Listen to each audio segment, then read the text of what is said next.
January 15th, 2026. Madam Recording Secretary, please take roll call. Commissioner Russell, Here. Commissioner Wu, Here. Commissioner Lopez Guerra, Commissioner Hernandez, Here. Commissioner Ochoa, Commissioner Peña Marin, Here. Commissioner Bermejo. Here. Thank you. We have quorum. Seeing a quorum, this meeting is officially called to order. Please rise for the Pledge of Allegiance.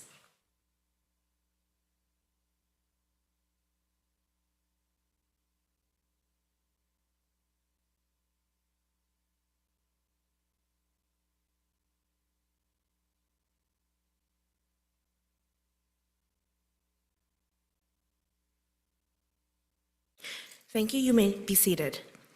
At this time, members of the public may address the Arts and Culture Commission regarding any non-agenda items within the subject matter jurisdiction of the committee. No action may be taken on non-agenda items unless authorized by law. Does the public have any comments they wish to share with the commission? Please know that you have 3 minutes to speak. We received 2 e-comments, and they were sent to your emails, and I have copies provided to you. And they will be part of the minutes for this meeting. And we have one public speaker, Victor Payan. Hello, Commissioners. Happy 2026.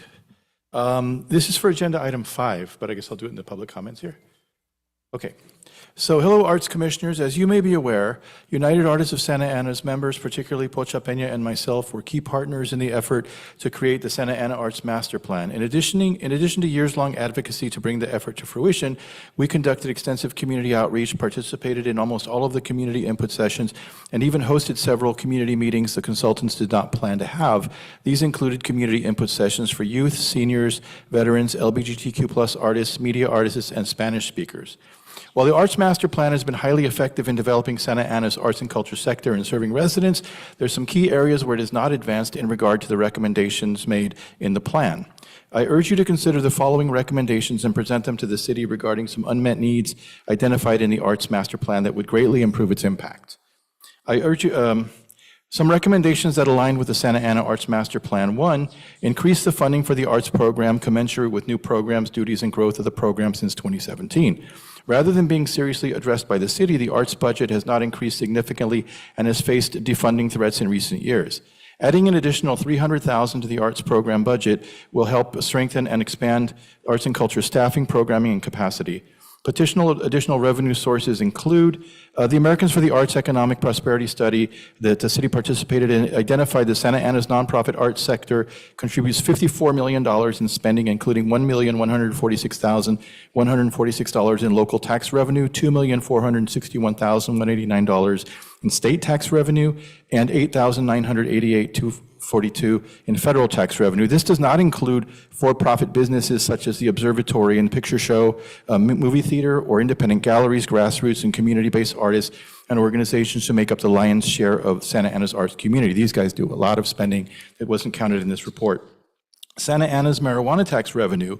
When the marijuana tax was being discussed, arts funding was one of the proposed uses, but it was inexplicably removed at the last minute. Restoring funding from this program would provide significant revenue for arts and culture. 1% for the arts, this is hotel motel tax, and a voluntary millage fee. The second recommendation to add 1 or 2 new staffers. This recommendation was in the plan, and some of these other funding sources would help do that.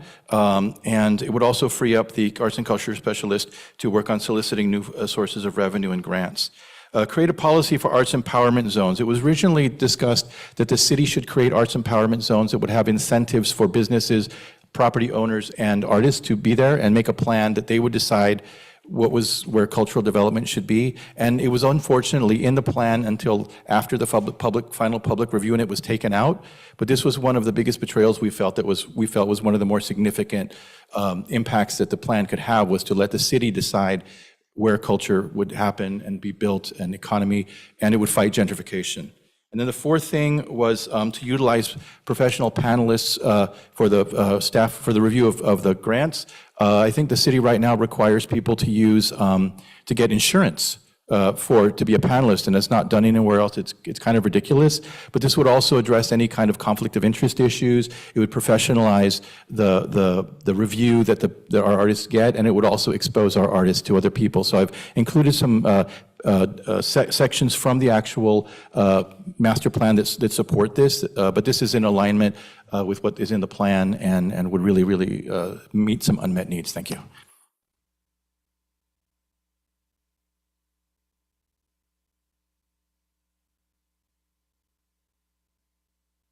Thank you for the public comment. Seeing that there are no others, we will move into the consent calendar. This is the time for the commission to consider matters under consent calendar, items 1 through 3. Do I have a motion to consider items 1 through 3? I motion. Thank you for the motion, Commissioner Bermejo. Do I have a second? I second. Thank you, Commissioner Peña-Marin. All those in favor say aye. Aye. Any opposed? Aye. No, sorry. Any opposed? Matter approved by unanimous consent. We have 2 items under work study session tonight. Please note that there will be no motion or action taken on these items. The first item under the work study session is Investing in the Artist Grant 2024 to 2025 grantee presentations. Thank you, Chair Vu. So I'd like to present the first of this year and the final batch of artist grantees for the artist grant. I'm going to start with Luis Sarmiento, who will be presenting for Thrive Santa Ana, Inc.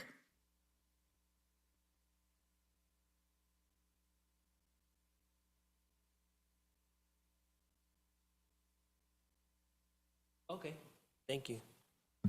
Hello, everyone. Good evening. Good to see everyone and to present to this commission. I'll try to be brief.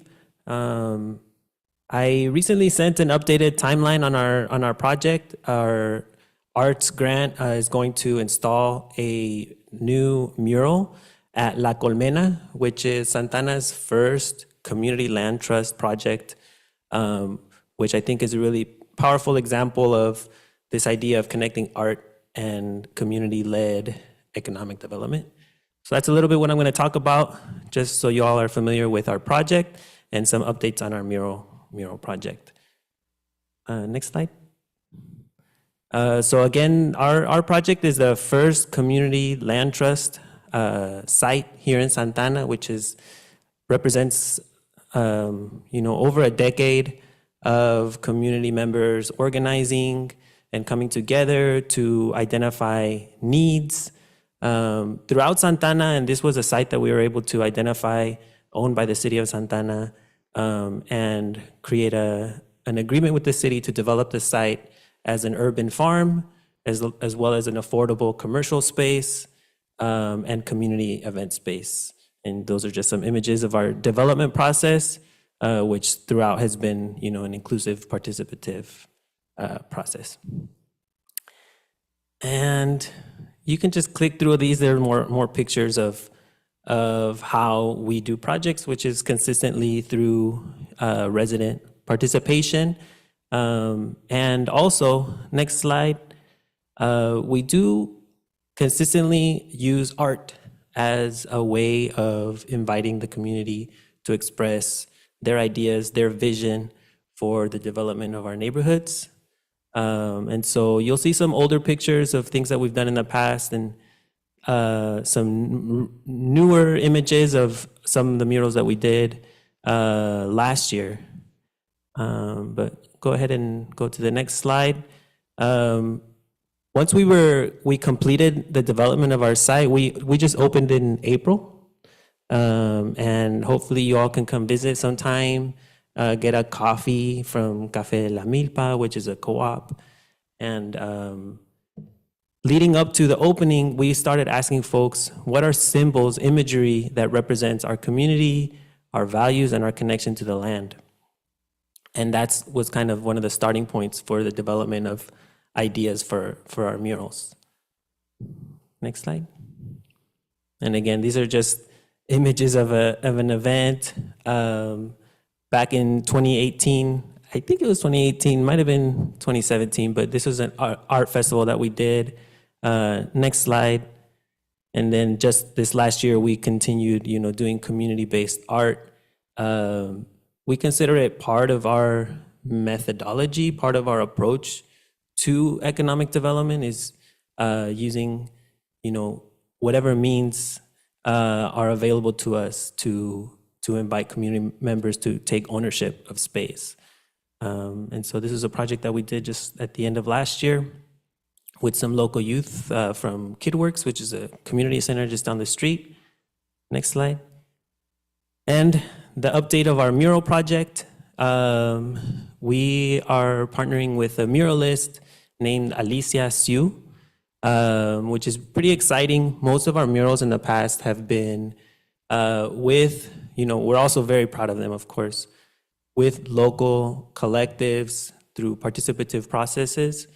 This is also through a participative process, but here we are hiring an artist that has just a really powerful history of creating these really vibrant murals. And this is the first one that she's gonna do here in Santa Ana. We already hosted our design meetings with the operators of La Colmena, which are principally three community-owned businesses. La Milpa Cafe is an all-women coffee and pastry co-op.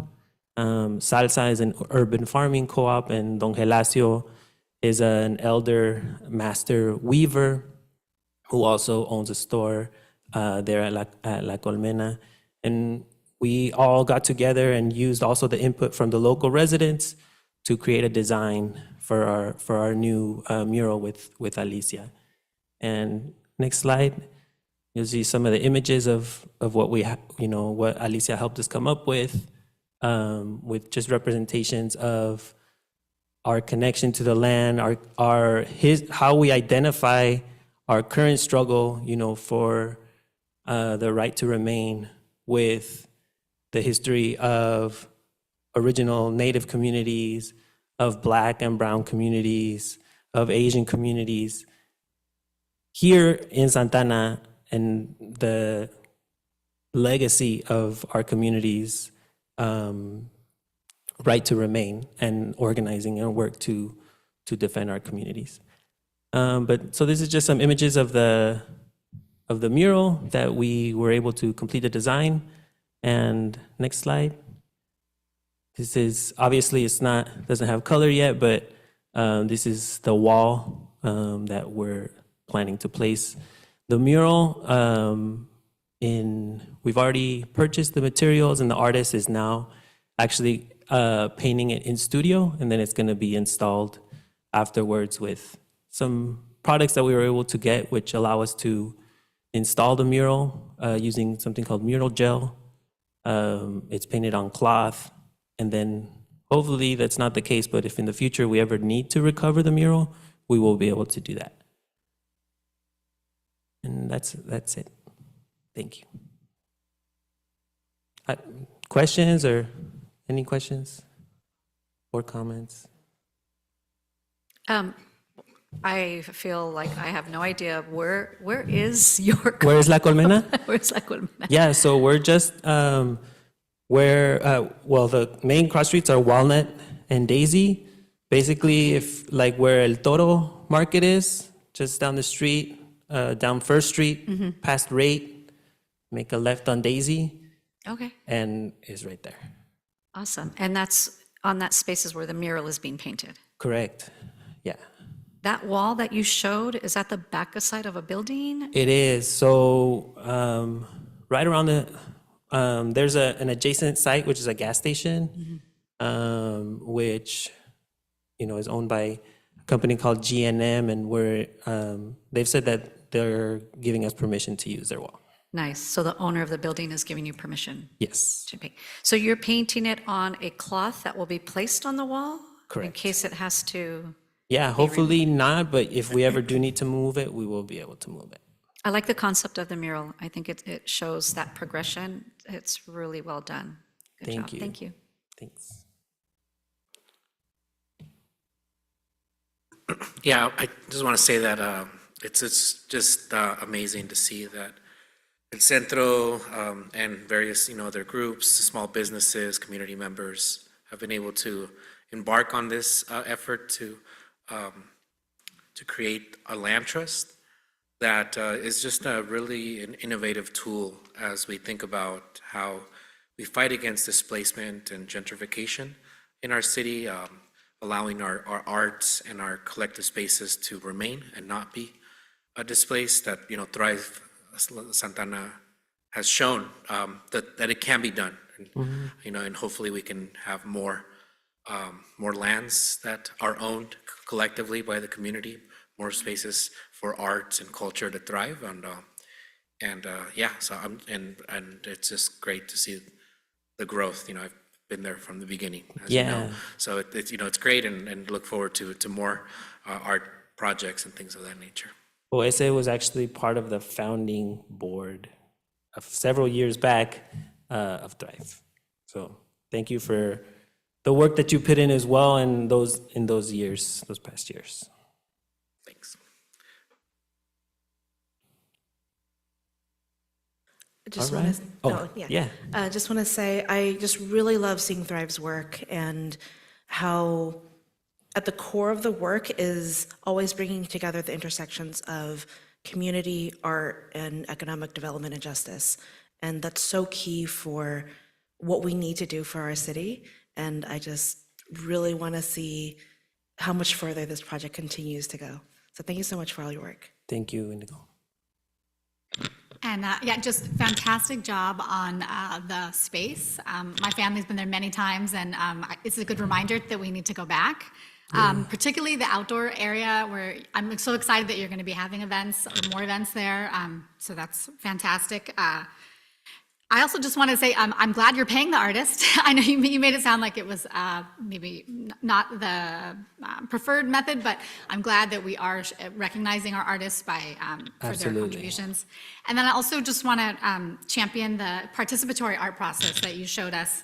I believe that is something that Santa Ana does really well. And I'm always really proud when we have community members who are involved, because I think it increases the pride and the appreciation for the art around our city. We have I love when artists come up to me and say that, somebody graduated from high school or college and they came back to take a picture next to an artwork that they were part of. Yeah. So I'm glad that that's happening with this, and thank you for bringing all those pieces together in one. Thank you. So I wasn't aware of the art and the farm or the garden you guys had, but I am well aware of the Milpa Cafe. Nice. And so I see that it's been getting traction. It's on my list to go visit and try out coffee and, to promote local business. So I knew about that, but not this whole other project. So I'm very excited to go and see it in person and then to tell everybody about it. So I'm looking forward to that. Yeah, thank you. Just a quick little tidbit. We're actually also in the process of acquiring the site from the city so that the land trust will actually own the site permanently. So we're excited about that too. And I think that's it. Thank you so much. Yeah. All right. All right, Good night. thank you, Luis. You're welcome to stay till the end of the meeting. If not, please feel free, anybody who's already presented, to leave at any time. Okay, and the next artist is Ileana Cepeda de Leon.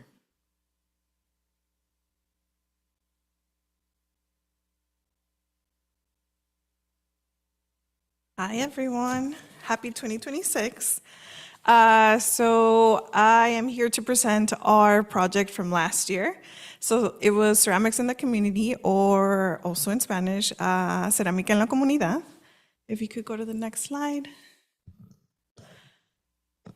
So Ceramics in the Community was a project that exposed the city of Santa Ana residents to ceramics.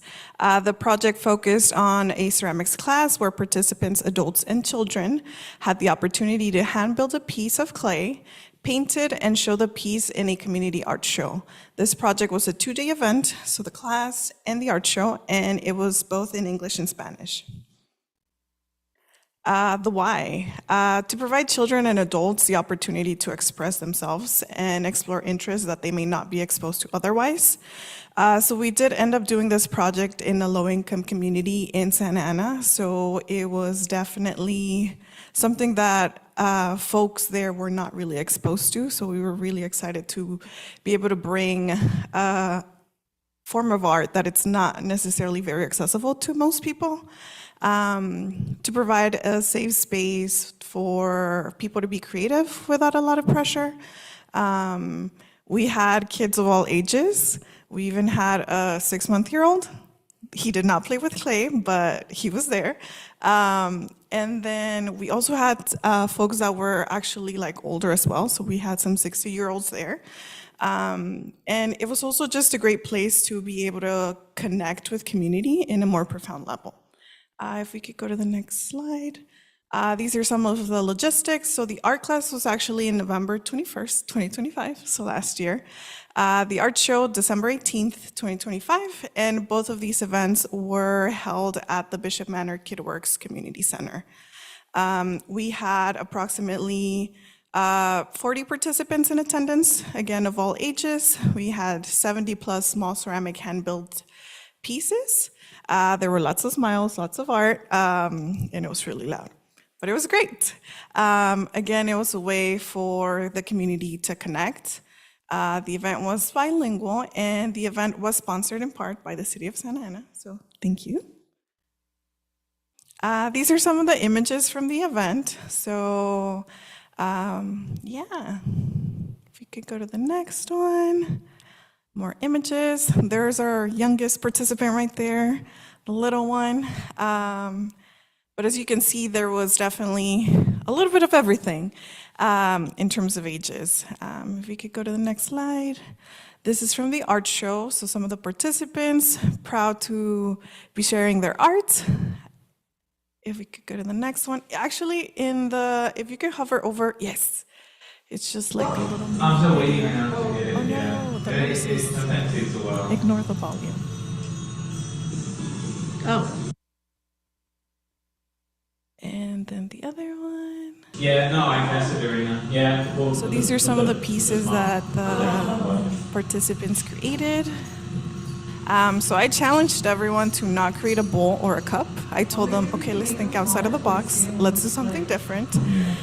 So right here, you can see some of the things that they did. There was some dogs, there was some hearts, some little plates to hold jewelry. And then in the side, you could see pictures as well. So the top one, top right one. So that was, her name is Lupe, and she decided to create little toys that she had when she grew up in Mexico. So the top you could see is like comal with tortillas, and then there's a metate, there's a little basket with eggs.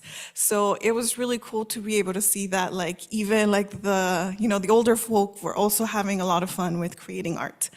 The bottom one in the little pigs, so that one, it was created by a second-year-old. Sorry, wait, not second-year-old, second grader. Not second. And for him, so he's one of those kids that is always running around and making a lot of noise. So it was really interesting to see him just kind of sit down and just like be really super focused and engaged in something. And it was really cute because when I asked him, hey, what are those? He was like, oh, it's my family. So it was like his mom and his younger siblings. So that was really cute. And when the mom actually came to see his artwork, he was really proud, but the mom was also really proud of him. If you could actually go one slide back, he's right there. He's the second one on the top. Yeah, that one. We can go to the next slide. And then the next one. So special thanks to the City of Santa Ana, Tramley, yay! Arts and Culture Commission, thank you all. KidWorks, so it did take place in the KidWorks Bishop Manor Center. So thank you, Ms. Eva and Mr. Brian. And of course, our team at Estudio Sili, Maria Elena, Alexis, Giovanni, and Zach. And next slide, please. And yeah, thank you. This is my contact information. Yeah, we're ready to do an art class in a community near you. Any questions, comments? Oh, I wanted to share these. So a lot of people picked up their stuff already. These are the ones that actually haven't gotten picked up. So I'll share these with you all.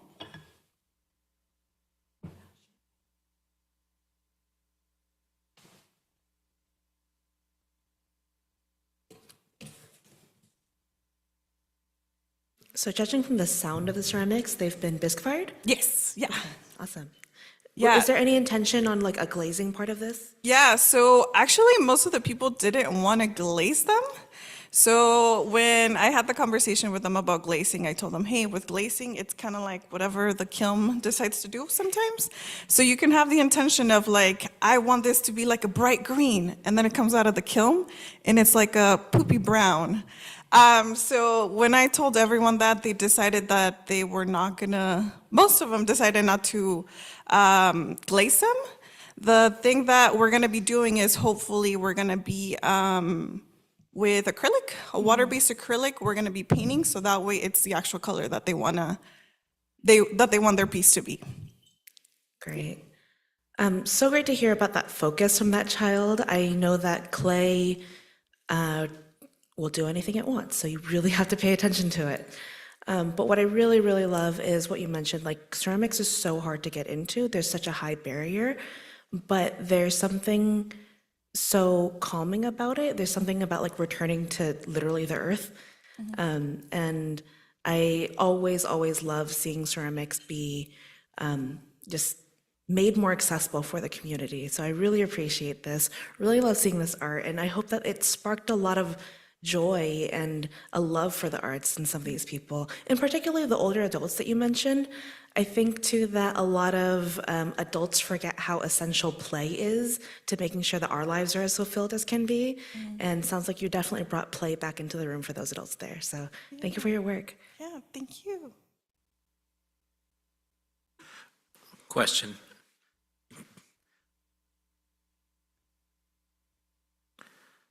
Where have you done these types of workshops, or are you currently like doing these kinds of workshops anywhere? We just started. Okay. So I actually come from a higher ed background, so I am not like artist by trade. That's not how I started. I actually started because graduate school was really stressful for me, and I needed a form of something that was just for me, where I was like relieving my stress. So that's kind of where my passion for ceramics started. And then after that, I just started taking classes and classes and classes. But my intention is to do more classes like this in the future, though. But this is the first one. Great. Yeah, well, hopefully with the artist grants and then also the event sponsorships that will be coming, hopefully sometime soon, but definitely this year, that you can apply for more funding and we can have more of these types of events. Because yeah, it seemed like it was really great, and I mostly appreciated the multi-generational approach to it. You know, there's always focus on young people, and of course, KidWorks is a youth community center geared towards youth, but it was great to see that their parents or grandparents even were able to partake. So yeah, thank you for your efforts. Yeah, thank you. So that was a great presentation, and I think it was amazing how you were able to connect the generations together, like the kids and as well as the adults. As the more I get involved with the commission here and the arts and people, I'm seeing that there's a huge correlation between like mental health and the arts. So hopefully we're able to get more funding to get some more classes going for you. Thank you.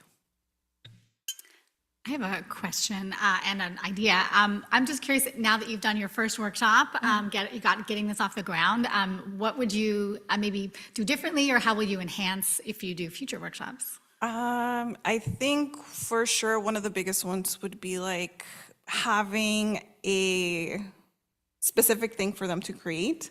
I feel like they spend a lot of time trying to be like, oh, I don't know what I want to do. And then they started making things and they're like, oh, I don't think I want this. So I want to make it the least stressful as possible, because I did realize that at least like maybe like the 30-year-olds were like, it has to be perfect, but it's not working out. They were really stressed out.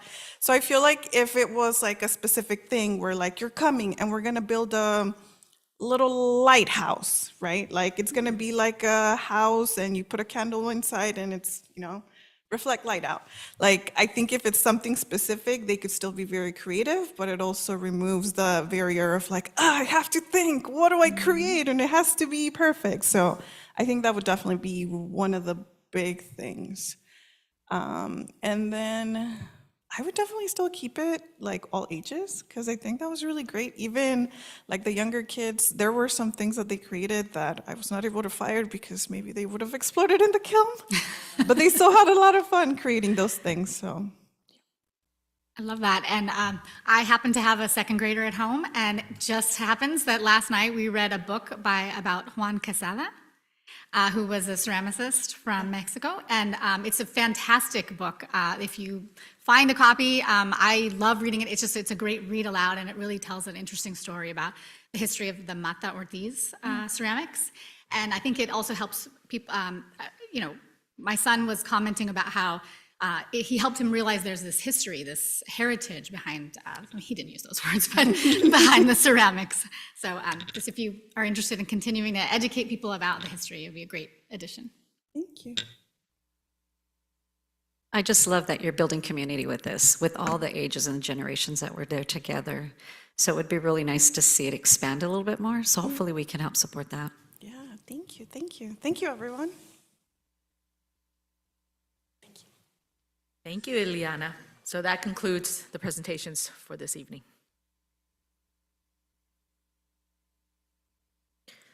The second item is discussion of the Arts and Culture Master Plan update.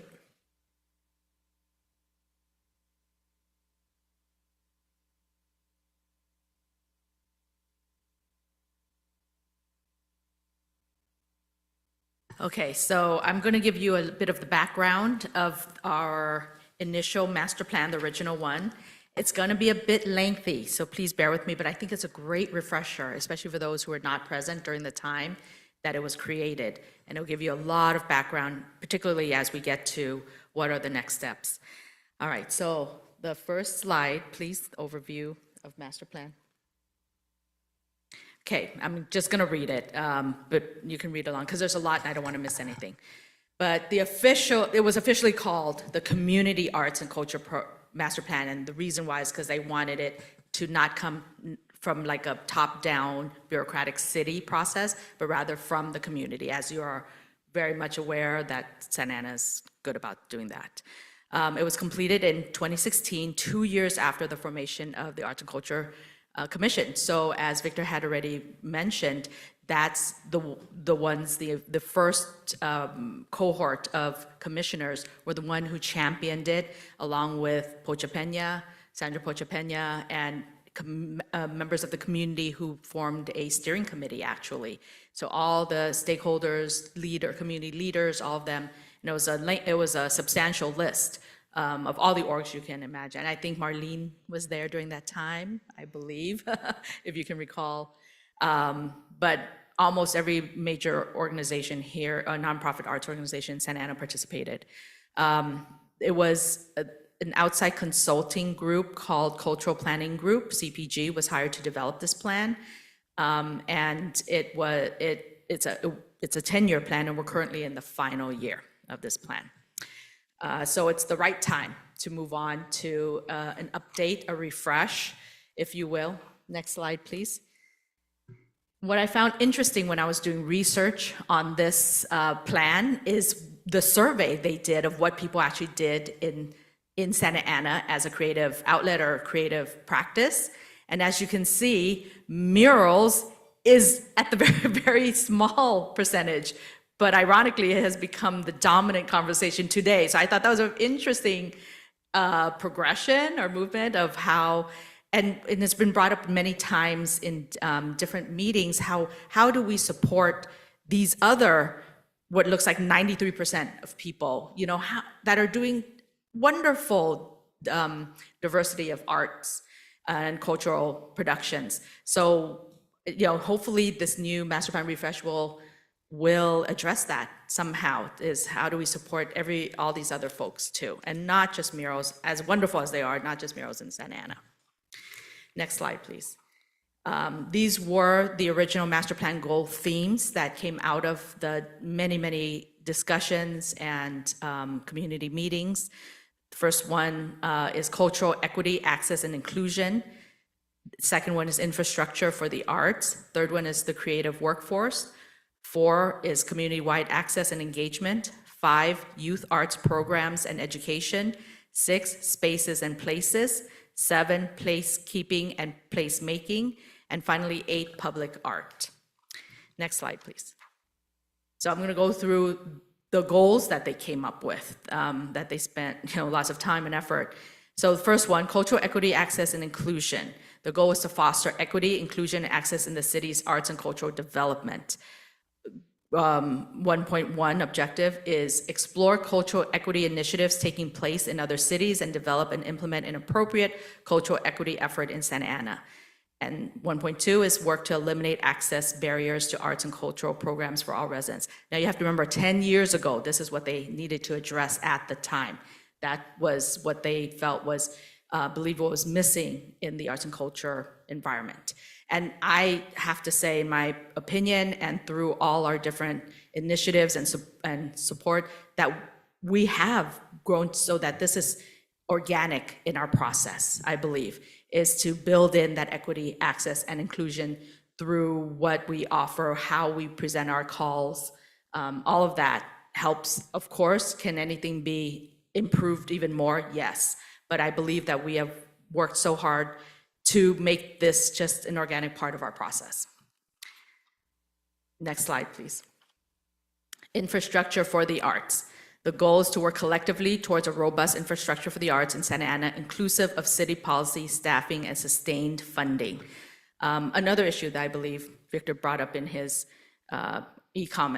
comments, or objective 2.1, organize the city arts program and organizational structure in alignment with best practices in the local arts agency field, which I attend conferences, meetings of all the city coordinators like myself from all around Orange County. We talk about this, we discuss, we meet, we share a lot of best practices and the research of what other cities do, let's say even in LA, San Francisco, and then so this has been also incorporated into our process.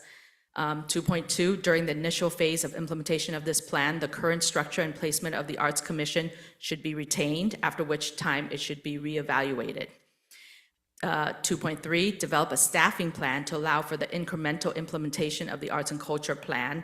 That's what is hopefully going to be part of the next process, is revisiting some of these objectives and goals and see how much we've accomplished or how can we move towards that too. 2.4, explore long-term funding options for arts and culture investments and to ensure implementation of the arts and culture plan. What you're going to see also is that a lot of these goals and objectives are not as specific. They're not, because it leaves room for us to make what is specific about for this city. But I also think this is with this refresh, it's a chance to also be a little bit more specific than what the initial plan was for. So the initial plan was to just encompass a lot of things, a lot of things needed to be addressed at that time. But over 10 years, a lot of it has already been addressed, these goals and objectives. So with the next phase, how do we be a little bit more specific? All right, next slide, please. The creative workforce goal is to create the conditions where artists and creatives thrive professionally and arts and cultural organizations have the resources required for sustained success. Objective 3.1, support and strengthen the burgeoning creative economy in Santa Ana. 3.2, develop a capacity building initiative for arts and creative enterprises. So we do have professional development workshops that help inform and train these artists on how to write grants, how to do more effective marketing, especially as technology evolves. And through the pandemic, we were able to help with that a lot. And also within the economic development division, we offer business startup workshops for free constantly. So artists are a micro business, and I encourage always for artists to attend these to see how they can get their business license, insurance, deal with a lot of those things, permits for some of them. So especially if they are home-based businesses. So we try very hard to make sure that arts is not, this separate hobby category, but rather integral to the city's economic growth. 3.3, develop a capacity building program for the nonprofit arts and culture sector.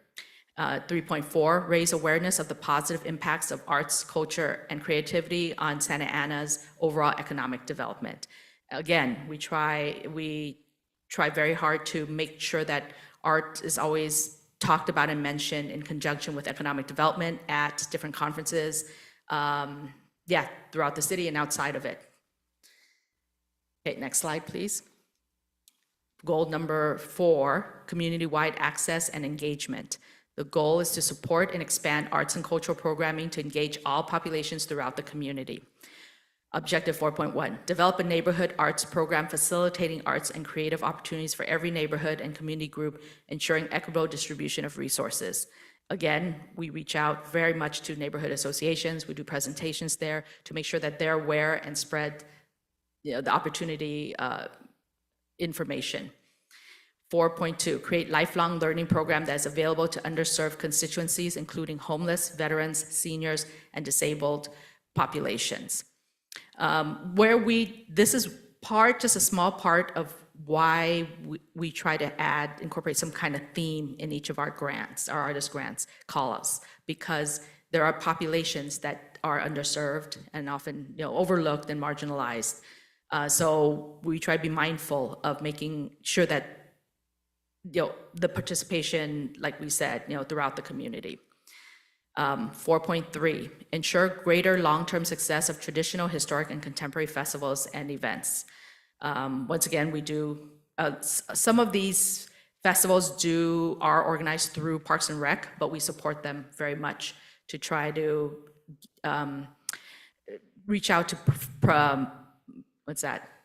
performers, artisans, also tabling, so that they could have opportunities to share their craft and their work.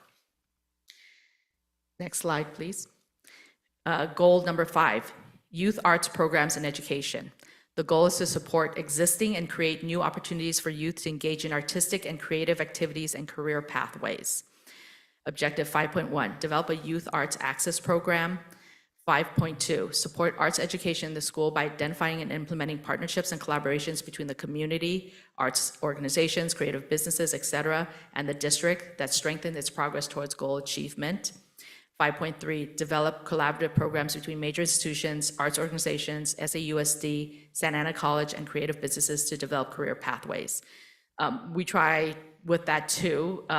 This is definitely a much more loaded goal. There's a lot more steps when dealing with Santa Ana Unified and all of it. Santa Ana College, they have their own bureaucratic system, but we've managed to be successful with the GAP program, the Graffiti Arts program that partners with Santa Ana Unified. So those are progress towards these goals that have been wonderful and successful. Next slide, please. Goal 6, spaces and places. The goal is to identify community spaces for artistic and creative collaborations and create a roadmap for new cultural facility development through city and organizational partnerships. Objective 6.1, explore artists' live workspace projects with a nonprofit developer of arts facilities. We actually were able to do that with the Arts Collective on the corner of 17th and Main. And, of course, with the championing from former arts commissioners and politicians, elected officials, and community leaders to to give an affordable artist space in Santa Ana, which no other city in Orange County has that. So Santa Ana has like so many resources and so many great things to offer the artist community.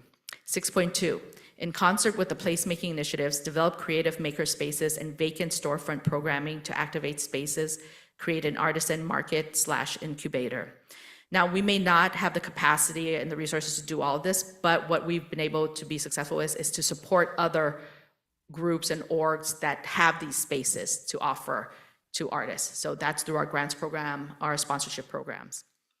6.3, develop a long-range cultural facility development plan in concert with arts stakeholders, arts and cultural organizations, and other higher education and private sector partners. Okay, next slide, please. Goal number 7, placekeeping and placemaking. The goal is to preserve Santa Ana's unique heritage while creating arts and cultural opportunities through new placemaking initiatives. Objective 7.1, develop a comprehensive placemaking program to enhance the economic, community, and arts development of various neighborhoods in the city. 7.2, partner with a consortium of vested groups to develop a comprehensive plan for the cultural preservation of the legacy and history of the city, inclusive of historic mural preservation and distinctive architecture. So we are working, the city is actually, I was gonna save it for our comment, staff comments later or updates later, but is working on adopting a public arts policy. We will be sending it to all you commissioners by next week, so that hopefully we'll be able to put it on the agenda for our February ACC meeting. Next slide, please. And the final goal is public art. The goal is to create a visible and interactive arts opportunity for engagement through public art. 8.1, objective is to develop a public art program. So that's kind of what we were talking about. And next slide, please. It is recommended that the Arts and Culture Commission establish an ad hoc subcommittee to support and guide the update of the Arts and Culture Master Plan. What was successful in the first time we did the Arts and Culture Master Plan was we had 3 phases, well, 4 here, but the first one is community engagement and research. That's having all those community meetings. Second part of the process is Arts and Culture Master Plan development.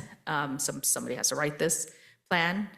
The third phase is the presentation to community, to city council, and finally having commission approval, that would be all of you, and city council adoption of the master plan. When we first did it 10 years ago, it was unanimously adopted by city council. And so hopefully we'll have the same success this time around. And that's it.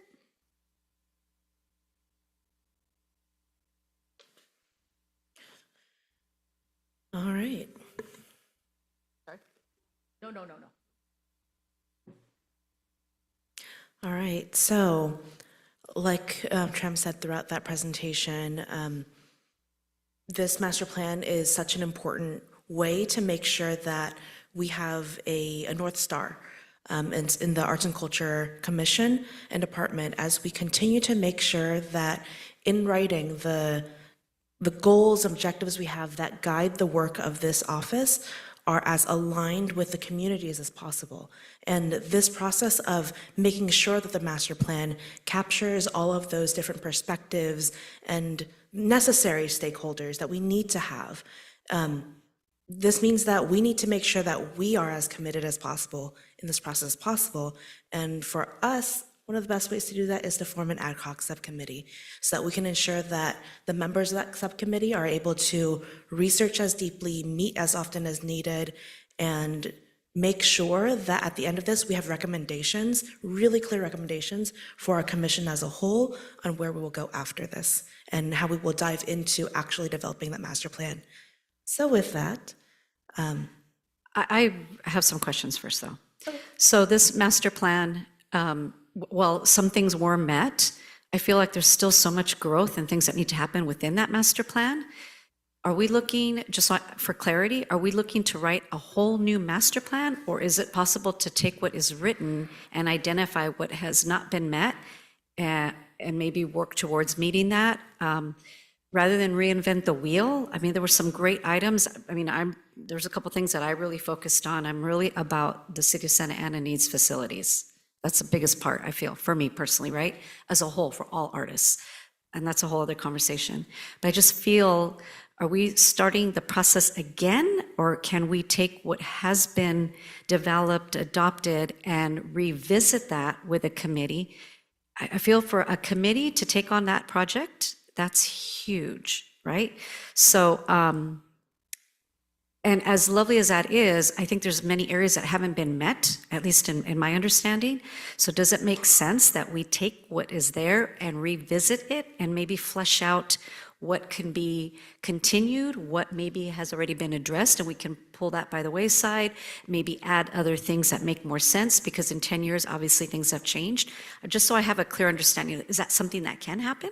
Yes, you can, yes and yes. You can both take what's there and, yeah, and say, okay, we've completed that, success, now here are some things that still need to be worked on, and still flesh out what has grown and developed in our community that needs to be addressed that was not addressed 10 years ago. And is this committee, would they work closely with you in, if that were the case, if we went down that path? Now, if you go down the path of writing a whole new master plan, 10-year master plan, you brought in consultants, correct? No, right now we don't have consultants. It would But just. in the Oh, original. past? Yes. Yes, in the past That we was had done by a consulting group? Yes. Okay, because that's why I feel, as much as we have our opinions, I don't feel that I would be qualified to really put together a whole plan, even with 2 or 3 or 4 of my colleagues, or even all of us together, I don't know. And clearly, a company was hired, right, to come in and do research, and because I feel like you would want to talk to stakeholders, you would want to meet with people in the community, artists. That's going to take a lot of time, and time that it should, right? I mean, those things that should happen. Again, I'm trying to wrap my head around how do we make this happen effectively and efficiently, and that it makes sense, right? I'm not sure that fleshing out the original plan is the best way to go, but just what are the options? If that makes sense with everybody, right? Yes, and the way I'm imagining the best, most efficient use of this ad hoc subcommittee is actually that subcommittee would build the roadmap for what we need to do. Not actually carry it out right away, but build that roadmap, and once we're in agreement, then we figure out how we enact those steps. But not, the committee itself would not come back with a plan. Okay, that's what I'm trying to clarify. That, yeah, okay, thank you. Any other questions about, or any discussion points before we? I'm curious, so it's using the current master plan as a starting point, but the community engagement piece, could you speak to how you might imagine what that could look like? What are the options available to us, in terms of like space, time, that kind of thing? Yes, we could use community centers in Parks and Rec and other nonprofit organizations that we have partnerships with. I could help with the coordination of that, but I think ultimately the commissioners would be leading those community discussions.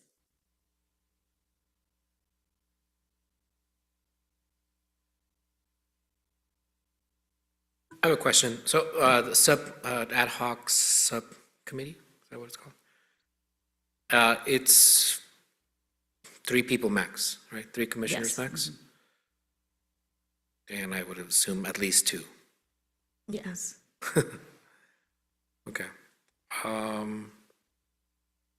And, I guess to the questions brought up by a commissioner.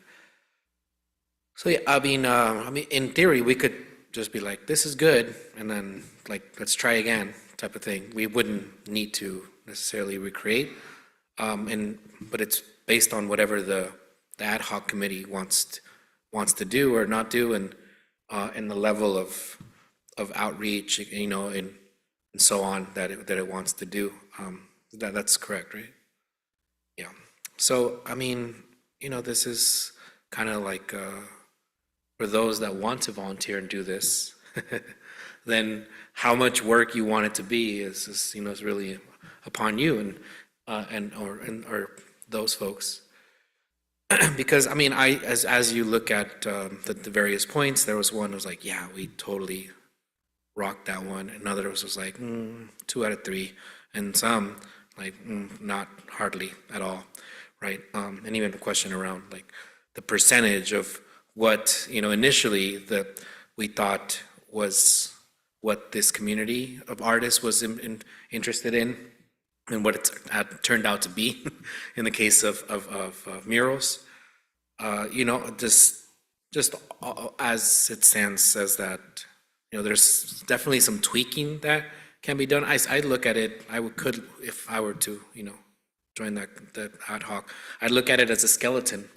Like, this is the standing, like, and do these things still all matter? And if they don't, remove, and if they do, and if there's more that we think could be added, then that would be in addition to it. The community outreach piece, I think that one is the heavy one. They say if you build it, they will come. I disagree with that. That's just not how organizing works. Just if we could put out meetings, please attend, case in point, and folks will come or not come.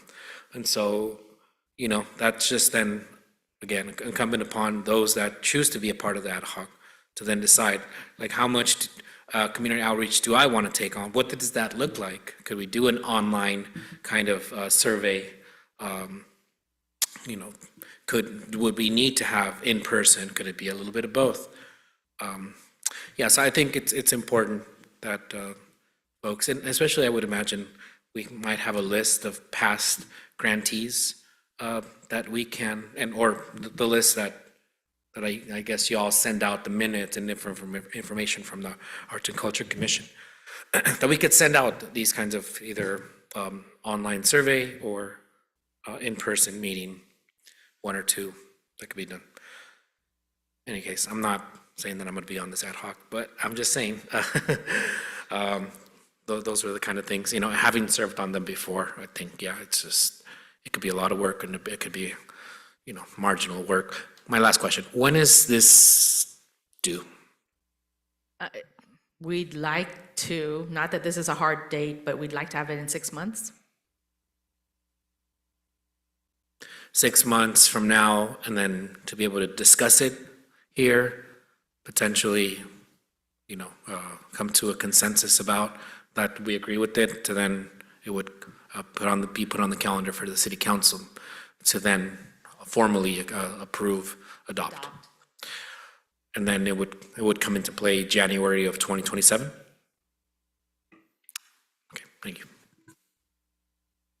On the note of surveys, I know the city has collected numerous surveys pretty recently in the last couple of years as well, including ones that had questions about the arts. Would we be able to access any of that data to help inform what people have already answered, especially for some of those surveys that have gathered quite a few responses previously already? Sure, yeah, we have some of those data saved. This was created before my time, so some things I might have to dig up more. Are there any other questions, comments about the process or options for this master plan? Just to elaborate off of Commissioner Hernandez here, that, it is going to take a little bit of a time, but it does have some points that we need to relook at. It's been 10 years, like they said. Some of the things at the time they needed it, not so much anymore. Some of those items I feel we have accomplished, and some items still need work on it. I'm pretty sure it's going to be time consuming, but I'll be more than happy to take up part of that ad hoc committee. I just won't lead it. I'll take that as the transition into the discussion of the ad hoc subcommittee membership itself. Thank you, Commissioner Bermejo, for joining this. I will also be joining it. And I have some other resources that I've been able to build from previous ad hoc subcommittees as well, from the time we also looked very closely at the master plan. And I want to open it up if any of the other commissioners would like to join.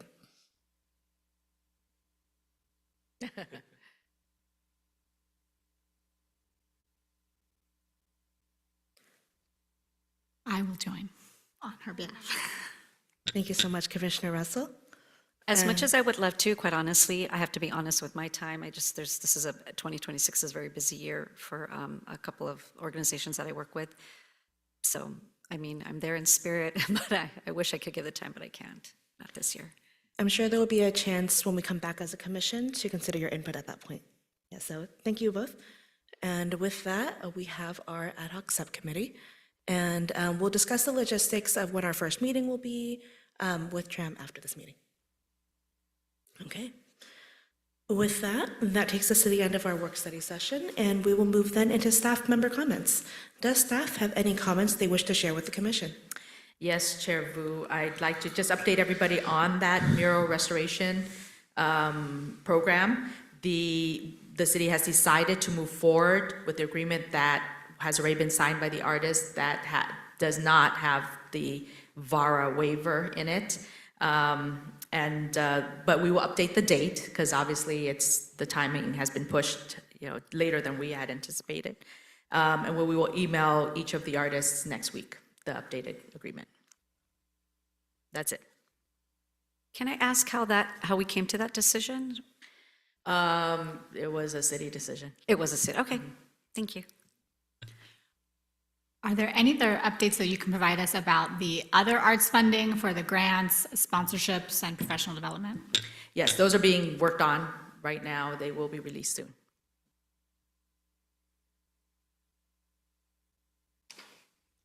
And with that, we'll move into commission comments. Does the commission have any comments they wish to share? Commission members, please note that no member may speak more than once until all have had an opportunity to speak. Also, the commission may limit our comments to 3 minutes each.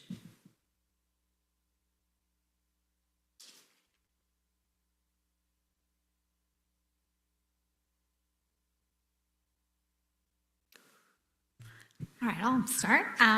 I just found out on my way over here that our very own Grand Central Arts Center just was awarded the Andy Warhol Foundation grant, which is a pretty substantial one, I believe. I think this is also a repeat awarding, so I want to give a shout out to that organization. And I believe this is to support the artists in residence.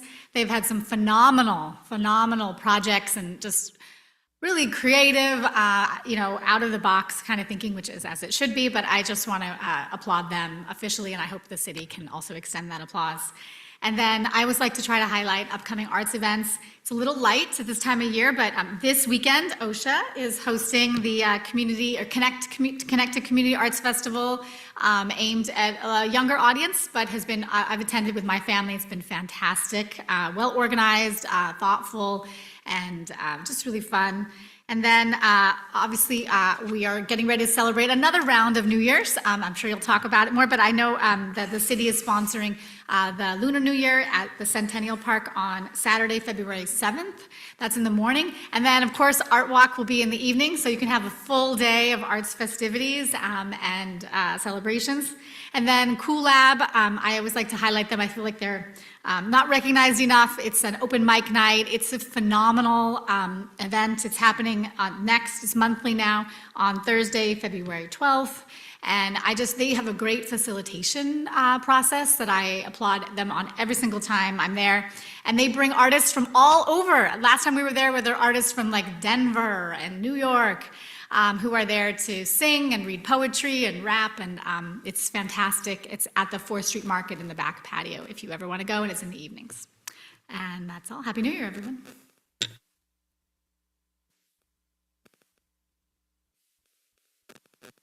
I'm gonna have a question. How many absences, like consecutively, for commissioners before there's like removals? Is there a policy, or it's as long as they're excused that they could be indefinite? Yeah, as long as they're excused, yeah. Okay. Yeah, I know it's tough in the new year and everything, but I just hope that we can get our folks that are missing to come back or pass the baton, because there's a lot of work to be done, and there's a lot of need for commissioners to fulfill their duties and give opinions and add and join ad hocs and such. So yeah, so that those are comments. Yeah, I was just really inspired by all of the lights that the city of Santana has now during holiday season. You know, I used to go to like Fullerton or Anaheim, Hills, you know, just nicer quote unquote areas to see like, you know, the best displays. And I just, you know, just driving around my district or my ward and throughout Santana, yeah, I just inspired by, you know, the beauty that, you know, just the light displays, and that's the way that our community showcases art and creativity, right? So it's those little things that, and it was a tough year last year with the ICE raids and everything going on, and you know, it's just heavy stuff. But again, like the ability to come together through art and heal and use that as a way to bring to, you know, to get therapy. Although actual therapy is very much something I promote, and everybody should go to it because yeah, it's very necessary.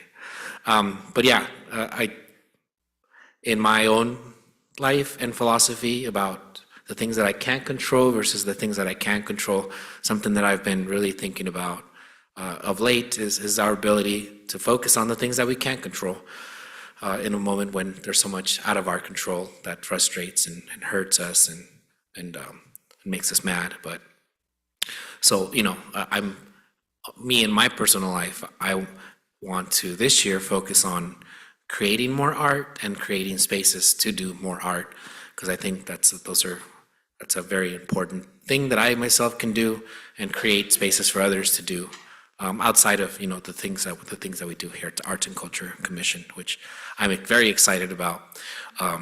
You know, the event sponsorships and the art grants, and you know, there's just an opportunity to continue to build on the good work that we've done on this commission. And I did want to mention that there was from Victor and Sandra, there was comments about, you know, different ways that we can, you know, increase and improve the artist master plan, including looking into funds from cannabis. That would be great. You know, I know that a lot of those funds go to the police department. If we could just take even $100K, which is nothing, you know, considering how much money we pay when there's lawsuits against them, and there was a whole lot of lawsuits from former employees from the police department that, you know, we had to dole out hundreds of thousands of millions of dollars. So that would be something that would be great. And lastly, adding more staff. You know, I think Tram do as well as you can do, and all other folks that I understand are pulled from different departments, and you know, just to try to get these meetings going and all, you know, the things. So yeah, we could desperately need more staffing, at the very least a part-time staff, if not another full-time, that can help with grant writing and outreach and all these other things. I think we're way past due.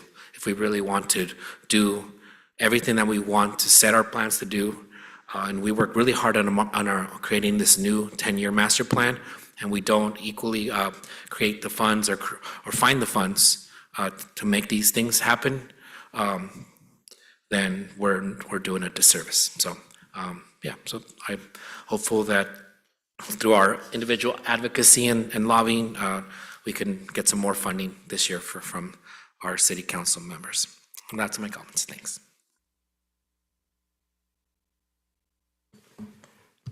Thank you, Commissioner Hernandez, for that. I agree with you. I'm looking at some of these recommendations that are here, and I think the same thing. Staffing, I don't see how one person can do all of it, and then the funding and financing. I did attend yesterday the Southern California session from the California Creates, the plan that they submit. I think I sent you an email. I was asking, is anyone going? And so I did attend that. It was very interesting. it was a lot of talk, and then we broke out into sessions, and basically at the end of it all, it all goes back to what's the final plan? This is beautiful that we've worked on this plan for so many years, but what's the end game? Where is this going to land in terms of funding for nonprofits and different organizations? So hopefully something will come out of that we can use to support the city of Santa Ana with funding, with additional staffing. I applaud you that even though you weren't, the plan came before you, how you were able to at least work through, and the commissioners were able to work through some of the goals that were set. But they're large goals, for sure, and they take more than one person. And monthly meetings is not enough that's going to bring that forward, right? And for me personally, I go back to, we need facility. We need facilities here in Santa Ana.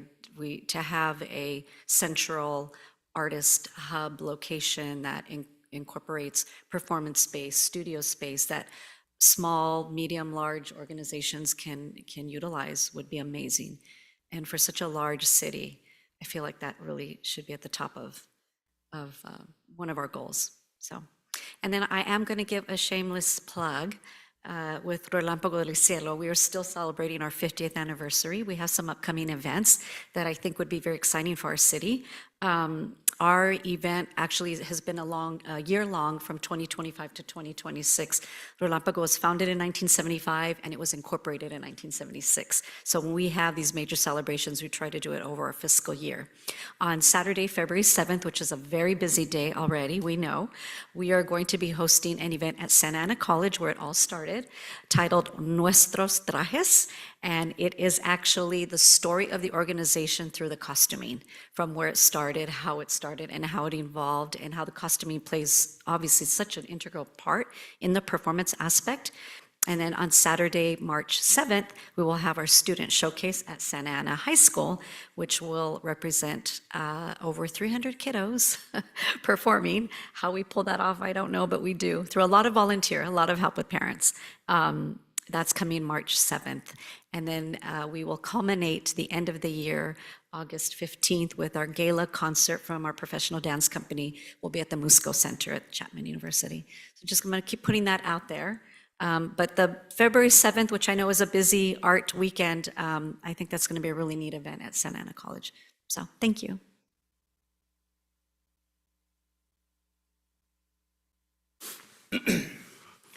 Okay, I just have a few. We haven't seen each other since December, so Happy New Year, everybody. Thank you for coming out tonight.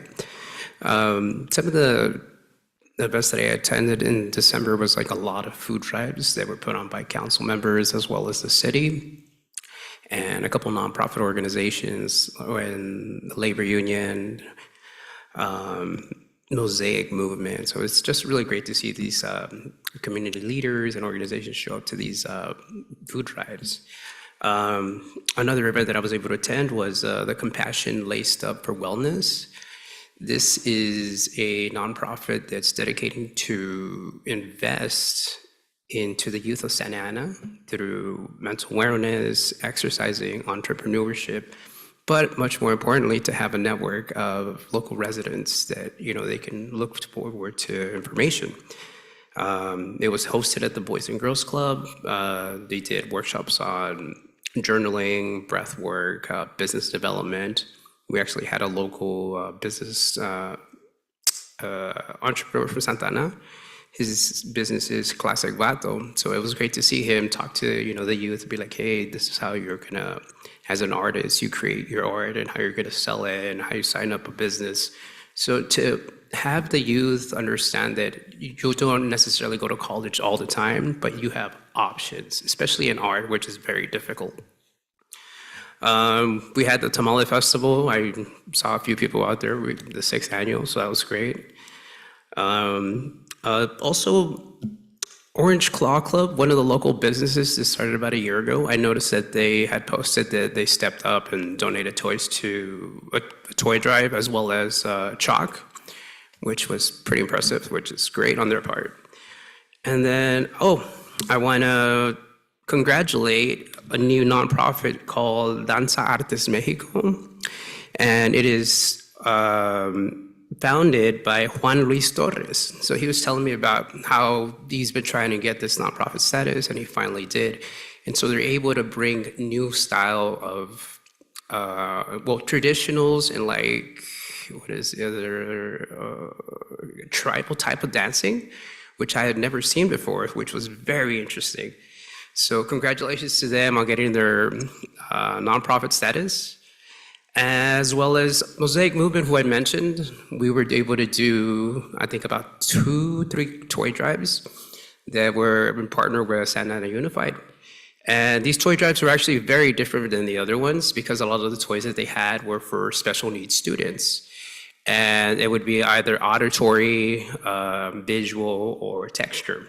And each student had like different needs, so they were able to tailor to that, which was, wow, I've never seen that before.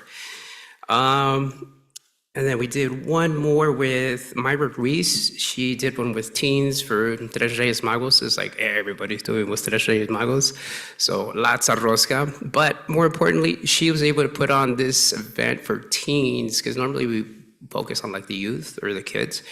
And so we had local Santa Ana representatives show up too. We had Dr. Cholula, who's mental health awareness. Santa Ana Camp, as well as Alexis Rocha, who's a local Santa Ana boxer. So they were here to talk to like the youth, mostly between like 14 and 17, at that pivotal area where they're going to start choosing college and life and stuff. So to have these people talk to them about, hey, I came from Santa Ana, this is what I did, I was able to achieve this, you guys can do it too, is an amazing thing to say. But yeah, that's pretty much it for that. Also, right. There's another event that we did was Trenzas and Coffee with La Purísima. And they were raising funds for ICE-impacted families, which was impressive because they were giving out toys, but they didn't give out enough toys. And part of the reason was because they were scared to come out. So they had this event for 2 days, giving out toys, doing hair braids, and just connecting with the community. And I had a lot of people asking me, hey, can I come out and volunteer? And I'm like, yeah, for sure, come out. And so we just had people show up, and then I think we had more volunteers than people showing up, but that's because they were scared. And in a time like this, to see people step up and say, you know what, yeah, I'm gonna be there for my community, that's what the best thing about these events are. And that's pretty much it. I look forward to seeing from everybody at the next commissioners meeting and the ad hoc committee. Thank you, everyone, for your comments. Commissioners, the presenters from earlier today, members of the public. I really want to go back to what Vice Chair Hernandez and Commissioner Peña-Marin were saying about the need to make sure that the work that we do here is sustainable. I know that sustainable is and has been like the hot buzzword of the last like 5 years-ish. And I think sometimes we need to remember that sustainable means infrastructure. In order to make sure that we are sustainable, we need to make sure that we have the actual ability in resources, in the way that we work, in workflow, in all of that, to make sure that we can keep doing the work that we do. We need to make sure that we all understand that institutional knowledge is sustainability. When we can know that within our body, there is memory or knowledge from 5, 10, 15 years back, bringing that as context to what we're doing now. That is what really makes the work that we do sustainable. And so I echo the calls for us to advocate for the funding so that we can make sure we can build the policies and infrastructure within our office that can make this work continually sustainable for us and for all the future commissioners to come. And on the note of the new year, we are now at the very, very tail end of a difficult year, a year of the snake, year of transformation, year of shedding all our dead skin, all our dead weight, the things that hold us down, and we're about to embark on the year of the fire horse. And that is a year of confidence, a year of energy. And horses run in packs. Horses do not exist well alone. And so it is going to be so important for each of us to know which pack we run with and run well with that pack so that we can achieve and make it to the goal wherever it is that we want to end up. And I will leave us with that. This meeting is officially adjourned. The next regular meeting is scheduled for Thursday, February 19th, 2026,